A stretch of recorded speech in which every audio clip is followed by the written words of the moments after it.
Mais de quelle race parle-t-on? L'abondance, évidemment. Les caractéristiques d'une belle abondance, c'est d'abord une vache qui est adaptée à son milieu, qui est capable d'aller chercher l'herbe là-haut dans les alpages et d'aller chercher l'herbe dans les endroits les plus difficiles, c'est-à-dire au niveau de ses pattes, qu'elle soit bien adaptée à la marche en montagne et puis qu'elle soit adaptée également au niveau de sa mamelle, avoir une mamelle bien collée au corps de l'animal, une mamelle qui balance pas trop pour pas perturber la qualité du lait et surtout un lait qui, au moment de la traite, que la vache n'ait pas de coup de soleil sur la mamelle, parce qu'une vache qui aura un coup de soleil sur la mamelle, ça lui fait mal et elle a tendance à bouger, à pas se laisser traire correctement et donc ça perturbe la qualité du lait. Donc on aime les vaches qui ont les trayons colorés. Voilà. Le trayon, c'est la partie sous la mamelle, à cet endroit-là, et on voit que le trayon, il est coloré. Une vache qui a les trayons colorés, elle ne prend jamais de coup de soleil sur la mamelle. Et ça, c'est très important pour la qualité du lait.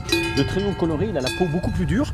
Et cette peau qui est beaucoup plus dure, elle est donc plus résistante aux gerçures. On a des écarts de température très forts entre le jour et la nuit. Et donc, les vaches qui ont les trayons non colorés, elles sont plus sensibles aux griffures quand elles traversent une forêt. Elles sont plus sensibles également aux coups de soleil, comme on le disait tout à l'heure. Donc on aime les vaches qui résistent mieux à la marche en montagne. Et c'est ça qui fait que nous on aime les abondances parce qu'elles cumulent tous ces points forts et elles sont adaptées à aller valoriser l'herbe dans les pentes les plus abruptes de chez nous. Et avec les lunettes, les vaches qui ont des lunettes, elles ont beaucoup moins de problèmes que les autres. Avec les mouches, on sait que les mouches, elles sont attirées par la partie blanche. Et les vaches qui ont des lunettes, donc c'est sombre autour de l'œil, elles ont beaucoup moins de mouches autour des yeux et elles sont beaucoup plus résistantes à la montagne. Les abondances, elles sont violettes, mais en général, on les appelle les rouges aussi. Et en fait, on reconnaît une abondance parce qu'elle a la robe couverte, complètement rouge. Et on dit que les seules parties blanches sont les parties qui peuvent toucher la neige. Elle a la tête qui est blanche, la moitié des pattes, le bout des pattes et la moitié de la queue et sous le ventre. Les seules parties blanches de la vache abondance sont les parties qui peuvent toucher la neige.